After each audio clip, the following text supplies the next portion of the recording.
আসসালামু আলাইকুম। কানিজ ফাতেমা লোপা স্বাগত জানাচ্ছি এনটিভির সন্ধ্যার খবরে। আগামী জাতীয় নির্বাচনকে সামনে রেখে ৩১ জানুয়ারির মধ্যে সমস্ত বৈধ অস্ত্র নিকটস্থ থানায় জমা দেওয়ার নির্দেশ দিয়েছে স্বরাষ্ট্র মন্ত্রণালয়। এক প্রজ্ঞাপনে এই নির্দেশনা দেওয়া হয়।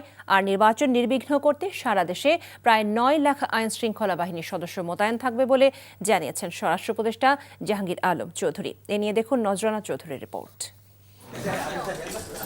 ত্রয়োদশ জাতীয় সংসদ নির্বাচনের আইনশৃঙ্খলা ব্যবস্থার প্রস্তুতি এবং পর্যালোচনা করতে আইনশৃঙ্খলা সংক্রান্ত উপদেষ্টা পরিষদের বৈঠক বসে। স্বরাষ্ট্র মন্ত্রণালয়ে অনুষ্ঠিত এই বৈঠকে সংশ্লিষ্ট উপদেষ্টারা ছাড়াও আইনশৃঙ্খলা বাহিনীর প্রধানগণ যোগ দেন। বৈঠক শেষে অনুষ্ঠিত সংবাদ সম্মেলনে স্বরাষ্ট্র উপদেষ্টা জানান, নির্বাচনকালীন সময়ে আইনশৃঙ্খলা পরিস্থিতি নিয়ন্ত্রণে তারা সব বাহিনীকে বিবেচনায় নিয়ে সমন্বিত পরিকল্পনা গ্রহণ করেছেন। সশস্ত্র বাহিনী বিভাগ সহ বিভিন্ন আইন শৃঙ্খলা রক্ষাকারী বাহিনী থেকে সর্বমোট ৮,৯৭,১১৭ জন আইন শৃঙ্খলা বাহিনীর সদস্য মোতায়েন করা হবে। আইন শৃঙ্খলা পরিস্থিতি অবনতি ঘটানো বা নির্বাচনে বাধাগ্রস্ত করার যে কোনো অপতৎপরতা প্রতিরোধে ব্যবস্থা গ্রহণ করতে পারবে। এবারই প্রথম নির্বাচনে আইনশৃঙ্খলা নিয়ন্ত্রণে বাহিনীগুলো ৪১৮টি ড্রোনের মাধ্যমে নজরদারি করবে। এছাড়া নির্বাচন কমিশনের নির্দেশনা অনুযায়ী সকল বৈধ ব্যক্তিগত আগ্নেয়াস্ত্র চলতি মাসের মধ্যে নিকটস্থ থানায় জমা দেওয়ার জন্য প্রজ্ঞাপন জারি করেছে স্বরাষ্ট্র মন্ত্রণালয়। ভোট কেন্দ্রের সংখ্যা হবে ৪২,৭৬১। তার মধ্যে অধিক গুরুত্বপূর্ণ ভোট কেন্দ্র থাকবে ৮,৭৮০টি। গুরুত্বপূর্ণ ভোট কেন্দ্র ১৬,৫৪৮টি। গুরুত্বপূর্ণ মানে হলো ঝুঁকিপূর্ণ, যেটা নিরাপত্তার দিক। তবে নির্বাচনে যারা প্রার্থী হয়েছেন তাদের নামে ইস্যুকৃত বা তাদের জন্য অনুমোদিত নিরাপত্তারক্ষীর নামে নিবন্ধিত অস্ত্র এর আওতামুক্ত থাকবে বলেও প্রজ্ঞাপনে জানানো হয়েছে। Nazrana Chowdhury, NTV news, Dhaka. BNP chairman Tarek রহমানের সঙ্গে সৌজন্য সাক্ষাৎ করেছেন ঢাকায় নিযুক্ত নতুন মার্কিন রাষ্ট্রদূত ব্রেন্ট ক্রিস্টেনসেন। রাজধানী গুলশানে বিএনপি চেয়ারম্যানের কার্যালয়ে এই সাক্ষাৎ অনুষ্ঠিত হয়। এ সময় মার্কিন রাষ্ট্রদূতের সাথে ঢাকাস্থ দূতাবাসের ঊর্ধ্বতন কর্মকর্তারা উপস্থিত ছিলেন। সাক্ষাৎকালে বিএনপি চেয়ারম্যানের সঙ্গে উপস্থিত ছিলেন দলের মহাসচিব মির্জা ফখরুল ইসলাম আলমগীর সহ একাধিক নেতা। বৈঠকে দ্বিপাক্ষিক বিভিন্ন বিষয়ে আলোচনা হয়। একই স্থানে বিএনপি চেয়ারম্যানের সাথে সৌজন্য সাক্ষাৎ করেন কানাডার হাই কমিশনার অজিত সিং। এ সময় উভয়ের মধ্যে দ্বিপাক্ষিক বিভিন্ন বিষয়ে আলোচনা হয়। এছাড়া এদিন তারেক রহমানের সাথে সৌজন্য সাক্ষাৎ করেছেন ইইউ রাষ্ট্রদূতের নেতৃত্বে Germany, France, Sweden, Denmark, Spain ও ইতালির রাষ্ট্রদূতেরা। জাতীয় নির্বাচনের দিন জনগণকে গণভোটে হ্যাঁ ভোট দেওয়ার আহ্বান জানিয়ে প্রধান উপদেষ্টা অধ্যাপক মোহাম্মদ ইউনূস বলেছেন, হ্যাঁ ভোটে সিল দিলে নতুন বাংলাদেশ গড়ার দরজা খুলে যাবে। সন্ধ্যায় গণভোটের পক্ষে প্রচারের অংশ হিসেবে জাতির উদ্দেশ্যে দেয়া বার্তায় তিনি একথা বলেন। আগামী 12ই ফেব্রুয়ারি জাতীয় সংসদ নির্বাচনের দিনেই অনুষ্ঠিত হবে গণভোট। গণভোটে আপনি হ্যাঁ ভোট দিলে বৈষম্য, শোষণ আর নিপীড়ন থেকে মুক্ত হবে বাংলাদেশ। গণভোটে হ্যাঁ ভোট মানে তত্ত্বাবধায়ক সরকার ও নির্বাচন কমিশন গঠনে সরকার ও বিরোধী দল একসঙ্গে কাজ করবে। সরকার ইচ্ছামতো সংবিধান পরিবর্তন করতে পারবে না। গুরুত্বপূর্ণ পরিবর্তনের জন্য জনগণের সম্মতি নিতে হবে। এতে আরও বলা আছে, বিরোধী দল থেকে ডেপুটি স্পিকার ও সংসদের গুরুত্বপূর্ণ কমিটির সভাপতিরা নির্বাচিত হবেন। একজন ব্যক্তি সর্বোচ্চ 10 বছরের বেশি প্রধানমন্ত্রী থাকতে পারবেন না। বিচার ব্যবস্থা স্বাধীনভাবে কাজ করবে। রাষ্ট্রকে আপনার প্রত্যাশা মতো গড়ে তোলার জন্য হেঁতে সিল দেন। নতুন বাংলাদেশ গড়ার চাবি এখন আপনার হাতে। হেঁতে সিল দিলে নতুন বাংলাদেশ গড়ার দরজা খুলে যাবে। হেঁতে আপনি নিজে সিল দেন, আপনার পরিচিত সবাইকে সিল দিতে উদ্বুদ্ধ করুন।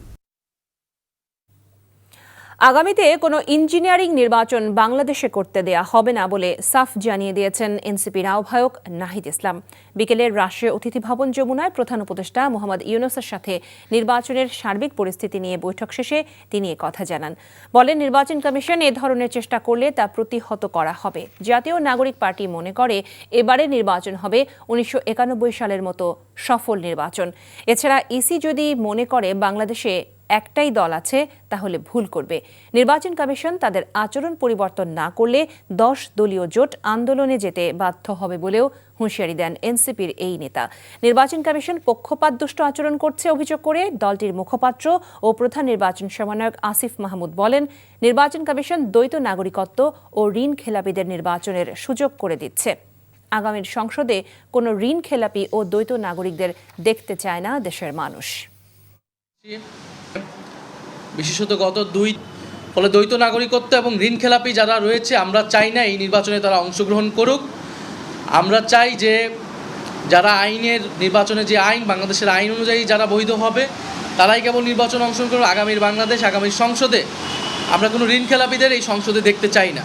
দেশের অর্থনৈতিক অবস্থা ভঙ্গুর অবস্থায় নেই উল্লেখ করে অর্থ উপদেষ্টা ডক্টর সালেউদ্দিন আহমেদ বলেছেন, বাংলাদেশ ব্যাংকের রিজার্ভ 18 বিলিয়ন থেকে 32 বিলিয়নে উন্নীত হয়েছে। সকালে চাঁদপুরে এক অনুষ্ঠানে তিনি কথা বলেন। 15 সালের পরে 25 সালে 11 বছর কিছু করে নাই। আমরাই তো এসে পে কমিশনটা করেছি, কারণ আমরা দেখেছি কত বছরে ইনফ্লেশন বেড়েছে, কস্ট অফ লিভিং এসে বেড়েছে অনেক কিছু। অতএব এই জন্য পে কমিশন করে আমার পে কমিশন কাজ করছে। ইনশাআল্লাহ একটা রিপোর্ট দেবে। আমরা যতটুকু পারি এটাকে বাস্তবায়ন করার জন্য আমরা চেষ্টা করব। আইসিসিকে উদ্ধৃত করে দুটি প্রভাবশালী ক্রিকেট ওয়েবসাইটের খবর নাকচ করে দিয়েছে বাংলাদেশ ক্রিকেট বোর্ড। টি-20 বিশ্বকাপে অংশগ্রহণ নিয়ে আগামী 21 জানুয়ারির মধ্যে আইসিসিকে জানানোর বাধ্যবাধকতা নেই বলে দাবি মিডিয়া কমিটি চেয়ারম্যানের। এদিকে পাকিস্তানের গণমাধ্যমের একাংশের দাবি, বাংলাদেশ ইস্যুতে বিশ্বকাপ প্রস্তুতি সাময়িক সময়ের জন্য স্থগিত করেছে সে দেশের ক্রিকেট বোর্ড। যদিও এ মাসের শেষে অস্ট্রেলিয়ার বিপক্ষে দ্বিপাক্ষিক সিরিজ খেলবে পাকিস্তান। মমিনুর রিপনের রিপোর্ট। রোববার মধ্যরাত থেকে দুনিয়ার অন্যতম দুই প্রভাবশালী ওয়েবসাইট আইসিসির ভেতরের খবর হিসেবে প্রকাশ করে যে 21 জানুয়ারির মধ্যে ভারতে বিশ্বকাপ খেলার ব্যাপারে নিশ্চিত করতে হবে বিসিবিকে। অন্যথায় পরিবর্তিত দল হিসেবে সেখানে স্কটল্যান্ডকে খেলানোর পরিকল্পনা করবে ক্রিকেটের সর্বোচ্চ সংস্থা।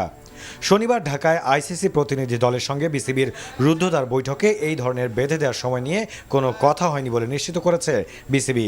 17 জানুয়ারি আইসিসির একজন প্রতিনিধি আসেন, তার সাথে আমাদের ক্রিকেট বোর্ডের একটি প্রতিনিধি দলের বৈঠক হয়। সেখানে আমাদের বিশ্বকাপের পার্টিসিপেশনের জন্য আমাদের যে ভেন্যুর ব্যাপারে ইনফরমেশনটা আমরা বলে দিই যে ঠিক আছে, আমরা যে ভেন্যুতে খেলতে অপারগ এবং অল্টারনেট ভেন্যুর জন্য আমরা রিকোয়েস্ট করি। তাদের প্রতিনিধির সাথে আমাদের বিস্তারিত আলোচনা হয়। ওনারা তখন আমাদেরকে বলেন যে ঠিক আছে, এই ব্যাপারগুলো তারা যে আইসিসিকে অবহিত করবেন এবং পরবর্তীতে ডিসিশন আমাদেরকে জানিয়ে দিবেন। তো এ ব্যাপারে ওনারা কোনো স্পেসিফিক ডেট বা কবে নাগাদ জানাবেন কিছুই বলেননি, শুধুমাত্র বলেছেন যে আমাদেরকে পরবর্তী তারিখটা কবে হবে জানিয়ে দিবেন। বিশ্বকাপ শুরুর 3 সপ্তাহেরও কম সময়ে এখনও ধোঁয়াশা বাংলাদেশের শ্রীলঙ্কা যাওয়ার অনুরোধ নিয়ে। এর মাঝে পিসিবি ঘনিষ্ঠ গণমাধ্যম থেকে খবর প্রকাশ পেয়েছে যে নিরাপত্তা ইস্যুতে বাংলাদেশের বিশ্বকাপ ভেন্যু বদলের সমর্থনে সাময়িকভাবে পাকিস্তান ক্রিকেট দলের প্রস্তুতি স্থগিত করেছে। যদিও এ মাসের শেষে অস্ট্রেলিয়ার বিপক্ষে দ্বিপাক্ষিক টি-20 সিরিজ খেলবে দলটি। অবশ্য পাকিস্তানের এই দাবিকে উড়িয়ে দিয়েছে ভারতীয় গণমাধ্যম। আয়ারল্যান্ড ক্রিকেট বোর্ডকে উদ্ধৃত করে তারা জানিয়েছে গ্রুপ পরিবর্তনের কোনো সুযোগ নেই, যার মানে দাঁড়াচ্ছে বিসিবির অনুরোধ রক্ষা করা সম্ভব হচ্ছে না আইসিসির জন্য। Mominur Ripon, NTV news, Dhaka. এই ছিল সন্ধ্যার খবরে। রাত 10:30টায় রাতের খবর দেখার আমন্ত্রণ রইল। সবাইকে ধন্যবাদ।